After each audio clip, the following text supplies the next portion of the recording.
welcome to the new normal. Blah, blah. Um, Today's a Truth Tuesday. There are monoliths popping out of the ground, and then I went down a rabbit hole on that. But I need my buddy Satoshi Sean to fill me in on all of the clues from A Space Odyssey. So we'll be right back with him right after that, and I will show you the new monolith. Give us a like and share the video.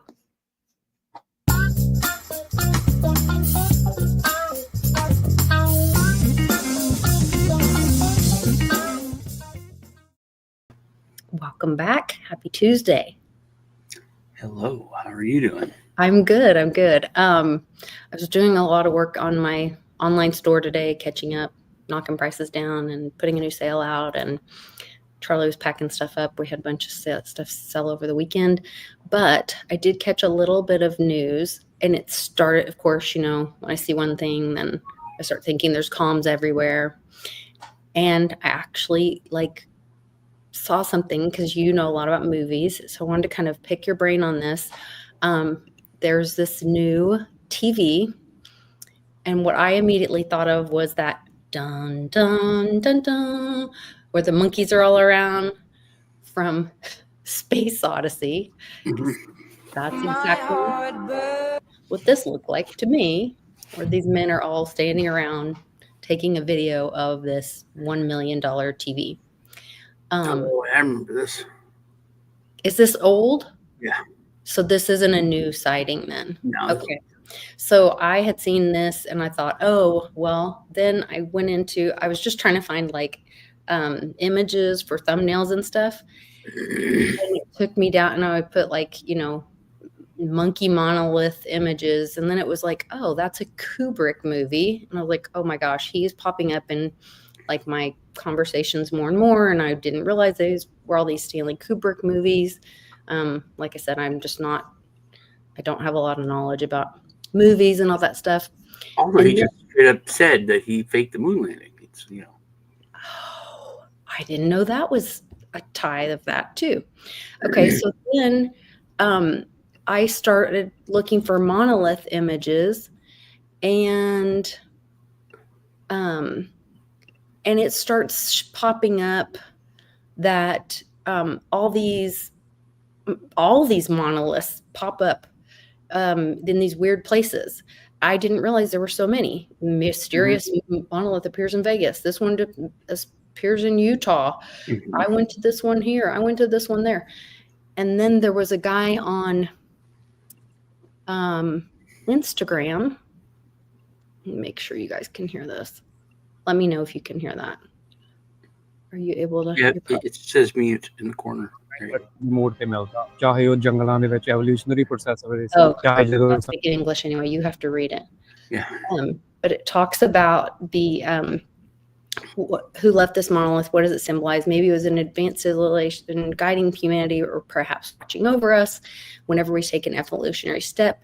Kubrick never answered this. It remains one of the greatest mysteries of human evolution. And so they're talking about that these things seem to pop up or appear, these black slabs, at every turning of evolution and to a higher state of existence. So I thought this was interesting. I didn't realize the TV thing wasn't a new, but since we're seeing these tariffs and how people are now having these conversations around, wait a minute, it's not just the tariff, because then Trump signed two things that day, the tariff and the closing the loop on China and them, what did they call it? Stabilizing the currencies and all this manipulation of the currency. And well, that's what I had shared with you about, and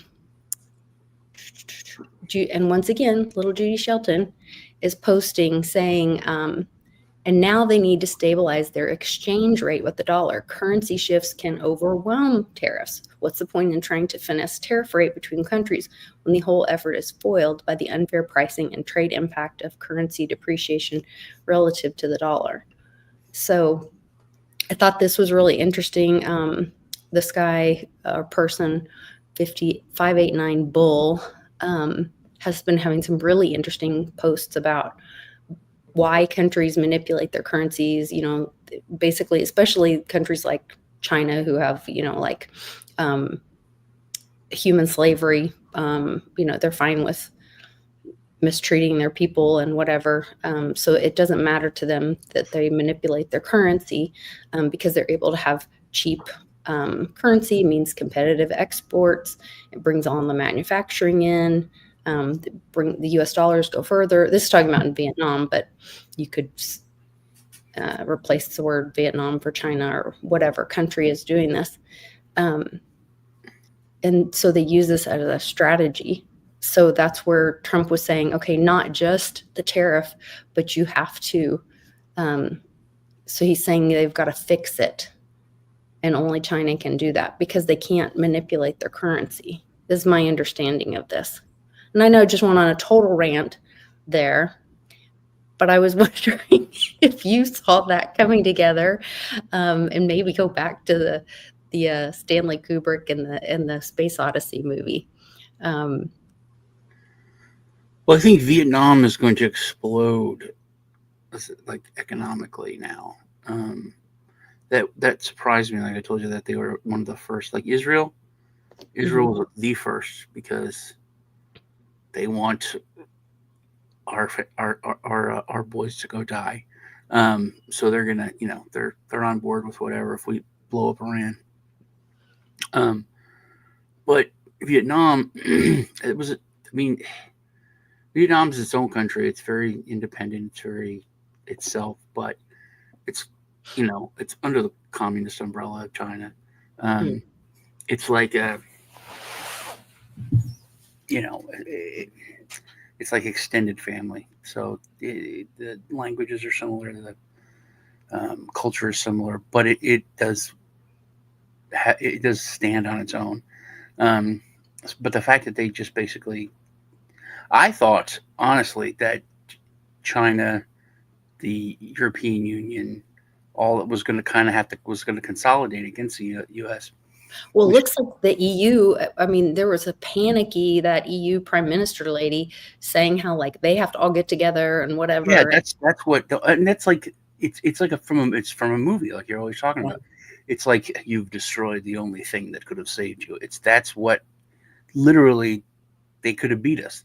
I mean, they would have had a chance if they would have all come together, but everything else, people started stabbing each other in the back. Vietnam jumped, Canada, which is totally expected, Mexico, but then a lot of these other countries, and then the EU is kind of falling apart. I think it speaks more to the fact that the EU is not cohesive in the first place because of the migrant issue and other stuff. There's been fractures, and they're like, no, we're not going to, Hungary and Poland, there's so different ideologies there that it fell apart. And that's once the EU fell, there's really nothing left. China's tripling down. They want to go at it, which is, I don't know. I mean, I want to say it's good, but I just want the government to fall, or the government to change. And there is, like the EU, there's fractures there. Their culture is falling apart from the youth, which back when we were kids, the Tiananmen Square, and it almost happened. I wonder if it would have, if the government would have felt how much different the world would be now. Would we be, a lot further on? If we had stood up to China instead of ignoring the fact that they still like praise Mao, and if we supported that rebellion, and then instead of letting them crush, the people, and if we would have helped, or if it would have succeeded, just even if we didn't, but if it would have succeeded, and China would have been, fully capitalist, democratic, it'd be like Japan almost, probably. It would be very, very different. Well, and to your point, in Cliff High's data, he talks about that, once we got past like the Great Infection and we were watching the Russia-Ukraine thing, and he was still saying that we would see China invade Taiwan. And I guess there's these reports of China like surrounding Taiwan already, and now with this, and I don't think it's a threat. I think it's a promise that Trump is going to, because China came back and said, okay, 54% tariffs if you're going to talk to us like that. And so Trump said, okay, 104% tariff starting tonight. And so, I mean, do you see that leading? Is war the outcome of that, or is it going to be this financial war? You know, a week or two ago, I said absolutely not. And Taiwan was almost the first country to jump. Israel was like at the door, but Taiwan was right behind them. I don't know if you have been following, but we're about to blow up Iran. We have a buildup of troops now. We've moved a bunch of troops in. We have massive naval power there now. We haven't had this big of a buildup since Desert Storm, like since we went to war in the Middle East. So it's obvious that we're going to go to war in the Middle East. Against who? I think it's pretty obvious. It's, Iran, looks like we're going to attack Iran. Could that be a positioning of strength to protect Iraq? No, I don't think so. Iraq is everything we've not just us, but us. You look at the whole Middle East. What country hasn't fallen from Israel, Gaza to Lebanon to Yemen to everywhere except for a handful of our countries, basically, has fallen. Iraq's still it's broken. Everything's broken. There's nothing left, and if you look at contention, it's all stems from Iran. It's like, yeah, there's all these little problems, but the root is Iran. So I think we're going to war with Iran. Because of that, we're at war. We have so many resources pledged there. Plus, if we're in a trade war, it is the best time for Iran or for China to go after Taiwan. We're just spread very, thin. So whether or not it'll happen, I'm not 100% sure. But this is the best time. If it's going to happen, it would be now, or soon. Now, whether I think they would wait until we started something with Iran, and we were like fully committed, because right now it's just I think Israel really wants us to, to take care of the problem. This was the reason that I said that while all this noise is going on, publicly and in the media about tariffs and the fear porn around the stock market and all that, the U.S. just sent its largest trade delegation in history to Iraq. 60 companies, 101 delegates backed by the U.S. Commerce Department. So I thought that was interesting. And at the same time, Brad Garlinghouse announces the deal with what were they called? It's like Underground, or it's some sketchy sounding company, Hidden Road, for $1.25 billion, one of the largest deals ever in the crypto space. And he talks about Ripple's partnership or deal with them, and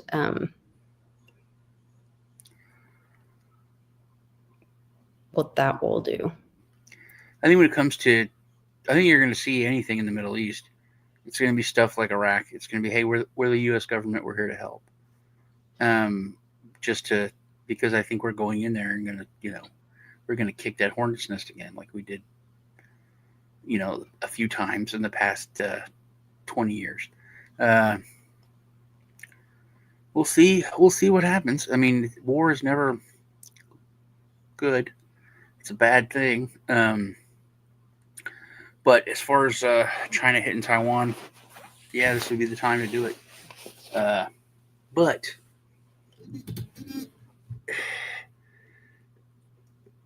imagine if Mexico was building up a ton of their military, like 20xing their military, putting everything at the border. We would be like, what are you doing? Especially Texas. We would be, whoa. Um, so the Asia itself has changed. Uh, I don't know if you know about the culture of Japan. They are extremely pacifist. Like you can't fathom it as an American. Um, I think that comes from being like this huge, powerful bully, and then just being destroyed and Mm. made to. You've never bent the knee, and you're made to bend the knee. They ruled China. They've been. Japan was like just very a bully, very ruthless, very strength. Like strength was their center point of everything, and then to lose that identity really messes with you. So their whole identity has been just very pacifist, peaceful, artistic. That it's for decades, um, and their whole culture is shifting to back to strength, and it's there's a lot of contention with it's like with their youth, and it's a whole shift to, hey, we have to defend ourselves. We can't, Interesting. we have to defend ourselves again. We have to have that samurai mentality again. They're going back to that whole that, and then Vietnam also really beefing up their military. Um, it's not just China and everybody. It's China could wipe the floor with most countries, but they would be hurt. It would cost them. Before they wouldn't have to do anything. They might not even have to shoot a gun. They just could walk in. Um, so things are a little different. And if they invade Taiwan, it's like all of Europe when Putin invaded Ukraine. They're like, whoa, whoa, whoa! If you're going to be doing this, we're going back to this era in human history. We're all worried. Um, so there would be a lot more contention, and it wouldn't be just, hey, America, come in and save the day. There would be it would be a what's a coalition, like we went to Mogadishu. I don't know if you remember when we landed. It was mostly U.S. forces, but there were troops from everywhere. If you remember, the Pakistani troops got attacked by some warlord, and they were all murdered and dragged through the streets. Um, so there was other countries that were committed to that. I think we would see the same thing if China does anything. They're not. It's not just their part of the world. Um, interesting point. If I can go on a rant, Yeah, do no, go ahead. you know I'll- everything with Trump that's going on? Do you know it's history repeating itself? Have you ever heard of this president? He was one of the most popular presidents. When he ran again, he was so popular that they didn't even put anyone against him to run. McKinley or Nixon? No, no, no. This is way back. He was Oh, General okay. Washington's like top aide or war advisor. He had done all this stuff. Everything is very very similar to Trump. Um, then he negotiated the Louisiana Purchase. He's the one that bought Florida. Um, he made Interesting. the U.S. like the richest country in the world just with tariffs. He ended any kind of taxes. But he sent out a message to the rest of the world that the United States was in charge of the Western Hemisphere of the Earth, and that all countries in the Western Hemisphere were under its protection, and no one is allowed to come in here. Because Spain, everybody was going to South America and just Didn't that have to do with the Navy being created, and that stopped it was Spain from after the invading? Navy created. I mean, I'm sure the Navy's a big part of why nobody came in, but Yeah, it was after we beat the Barbary pirates and did all that. yeah, that's what Um, my understanding. but it was but it was our hemisphere. It wasn't even our continent. It was our hemisphere. Nobody came in, and that stopped all of these superpowers at the time that were just going into South America and taking the gold and people. It was South America was Africa. Um, and we're still, every country still just goes into Africa and kind of takes what they want. They just do it in a quieter way now. It says that the United States acquired Florida from Spain through the Adams-Onis Treaty, known as the Transcontinental Treaty, in 1819, ratified in 1821. Yeah, so it was it Adams? No, I think it was maybe a different guy. Let me look at the president. It's called the Adams-Onis, but I don't know if that's who the president was at the time. Adams-Onis. Treaty of Adams-Onis. Which president? James Monroe, it says. Yeah. Adams as his Secretary of State. It says Monroe oversaw the process, but the treaty was called Adams-Onis. Yeah, that sounds right. President Monroe. Washington, James. There we go. James Monroe.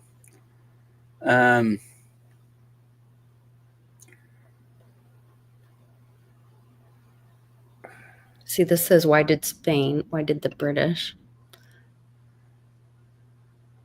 Wow. England ceded Florida back to Spanish control in exchange for Bahama Islands. He was a founding father. He was the 5th president.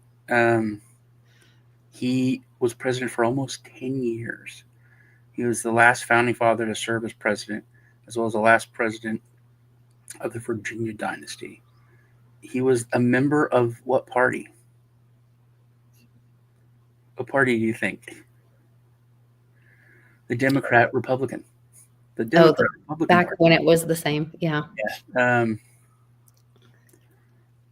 But like this dude is like insane. All the things that he did, the way he did things. It's odd that he's not a bigger part of our taught as a bigger part of our history. But yeah, I thought that was interesting. So Kubrick is Kubrick's an interesting guy. If you got into him, you would go probably super down rabbit holes. Well, I've watched some of it just from following Jay Weidner, but I just started putting all those pieces together at Jay's last speech at the conference. And so I haven't had time to watch some of the movies and stuff, but I really need to. But I've always heard that like the Space Odyssey one was like incredibly long and boring and whatever. So but now that I'm seeing that Monolith thing pop up, and it talking about the conspiracy theories around that and how they would pop up places, and then there would be these times in history where something was happening, that we were having some kind of Well, when 2001 came out, it was a sci-fi movie classified, and you compare that to Star Wars and the other sci-fi movies of the day, people would be like, what? Like you call The Matrix an action movie. It's not just a mindless action movie with explosions. There's a lot more there. Mm-hmm. So that's one of the reasons why it was like people were a little turned off by it, because they were expecting, more swashbuckling and laser beams and fighting. Mm-hmm. It was not about that. It was much more cerebral. But Kubrick was one of those people you would call like an elite that was in the circle, and then he supposedly told too much. He did talk a lot because he was like, this is crazy. Yeah. Like he and a lot of the stuff from 2001, it looks a lot like the moon landing. It does. When I was looking at those images, I was like, yeah. And that's the thing. He said, oh yeah, I completely faked it. And then he did Eyes Wide Shut, where he talked about the Illuminati and a lot of the stuff that's come out as far as the crazy stuff is because of him, things that he said. Yeah, it's like, oh yeah, that happens, this happens, and then he was killed like right after, or he died. I'm sorry, right after. And then they took cut stuff out of the movie or something, supposedly, which is why I guess it's not cohesive. And anyway, yeah, it's interesting. Yeah, we should watch it. It's well, I also for what it is. Jay was saying that in Kubrick's movies, he would like start a movie or end a movie with a song and start the next movie with that same song. So he had them like in an order where they were tying together with a specific song. So he was messaging even with that. So it's kind of interesting. I don't know if I've ever seen Eyes Wide Shut or if I just forgot it. But it's supposed to be, I haven't seen it, but I wouldn't watch that kind of stuff. I don't want to put that in my brain. I mean, I've seen some of the scenes or images, when they're like that one where they're all in a circle and with the masks on and the person falls out of the balcony and all that. But and they say oh, they took that sacrifice for you or whatever. But I don't know, some weird stuff going on. Also, some other big news was the pipeline today, right as Trump announces where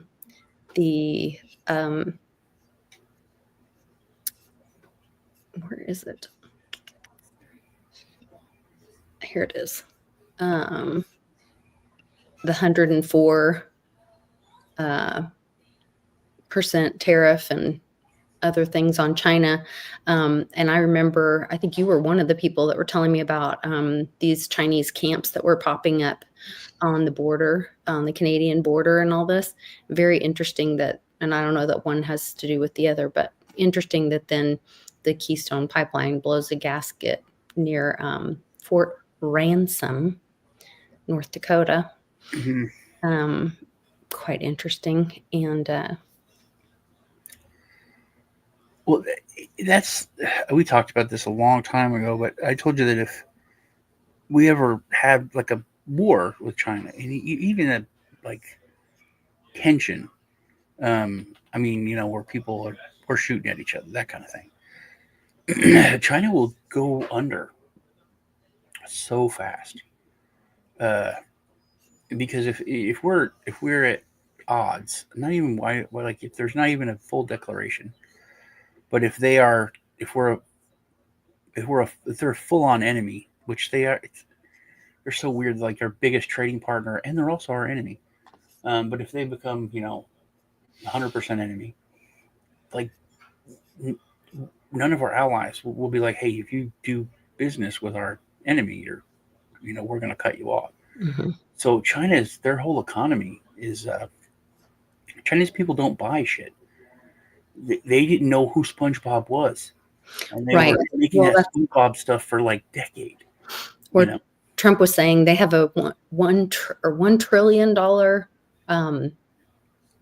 overflow or whatever, and they have to figure out what to do with that. And so he's going to leave them holding all that, and they're going to have this tons of export that won't go anywhere. And I think to your point, and no one else is going to buy it from them either, because then they would be betraying us. Yeah, that's the back door, the loop. And but they're so they're the Wizard of Oz. They're so huge and overextended, and Panama did surprise me, because with the One Belt One Road, they were just throwing billions of dollars everywhere. They were buying, in Africa, Europe, South. Everyone's taking their money and signing up. It's free money. I mean, it's like huge free money. And with the Panama, okay, say that again. So who's taking their money? Everyone was taking their money. Whose money? China's money. So maybe that's why today Hexel says they're taking back the canal, that China didn't build it. It's not theirs to control. Well, that's okay. That's the thing. So they have been basically doing the U.S. what we did. China's followed the United States plans, what we've done, our history of how we beat the Russians. Basically, we just threw money at everyone and we outspent them, and they went bankrupt. That's what they were doing. They were buying all these countries. They were buying all this influence, and they were putting their people in there like we did, putting their companies in there and taking over. They've done everything from our playbook, and we stopped it right before we're the Soviet Union and we go bankrupt. because they're using our playbook. So we go to Panama. We say, hey, it's obvious what you're going to do here. This is a way for you to control everything economically, which we would have done in the 80s, in the 70s and 80s, we would have done that. But Panama, they were aligned and getting a paycheck from America, China, the new America, the new cash cow. And they completely dropped out of China. Not just they, said, hey, with the canal and everything, they said we will no longer be part of the One Belt, One Road initiative. And we are not there. Some other partnership with China, they're not going to renew it at the end of the year, which is like a 5-year partnership or something that they have to renew every 5 years. So it was a complete dropping of China. That was a big indication of how hollow their strength is. Like, they're out producing us for warships like 10 to 1. But it's all like a Hollywood set. Their warships are empty and they're like pieces of shit. They don't work. Like the ghost cities? Yeah, they're like ghost. Exactly. That's another perfect thing, is that there's so many of these just buildings going up for the sake of them going up. To look on paper, there's so much growth, but there's not real growth. But that's Genghis Khan's. So that's part of like a lot of Trump's art of the deal. Like when we were doing Cannon's very first Faces of History report back in the 4th grade, when we were in the 4th grade. And I was learning all this about Genghis Khan and how like he invented fake news and, was invading China and all this. And he had his people learn Chinese so that they could write fake news articles talking about what a great conqueror he was to scare China. And then he had his warriors go down, and where typically like a corps or a group of soldiers would be in a corps of 10 or 12. Well, he had them all split up and set individual fires, because then it looked like there were 10 or 12 people at each fire. And so they would surrender by morning because they thought they were outnumbered because of the number of fires set the night before. So he was a master at this. And that's where like Trump took a lot from that playbook. But then you're seeing that now, like with what you're talking about, China's using those same tactics with empty ships and fake buildings. And, we've all seen the blow up planes, the inflatable planes and all that. Yeah, they don't have enough. It's like Britain. Britain is, their military is a joke. They have it's funny, but it's not a joke. Their Navy has more admirals than it does ships. They have like a... Oh, because they just get old and get advanced by DEI or whatever. Before that term was used, it was stat or what's it called? Title. They have title and class, where that's they're kind of born into that, or they it's a class thing. But also, their military shrunk so small. I think they're like, all of the Marines that they have is like 20,000 or 40,000. Like, their entire military is like in the 100,000 something. Lee said it was only 35. I was like, no way. So I looked it up. It's like 160,000. But that's the whole military. Wow. That's literally like the base is half of that where I live. Military base. Wow. It's like half of the entire British military, and this is just Army. It's not even our Air Force or Navy, or it's right. So they're so, and then now they're talking about, which I guess we should go over to my channel, but yes, they're talking about conscripting, having a draft over there. Oh, really? Well, they were trying that in Ukraine, and there's taken like 5 guys to drag one out of his house. So I don't know how that's going to work for people. There's a lot more controversy. Yeah. About the Well, let's talk about it over on your channel. Okay. Thanks for joining us in the chat, in the live chat. You guys make sure to leave a like and comment below before you leave, and then join us over on Satoshi Sean's channel on YouTube. There's a link in the description below. See you all in a few. See ya.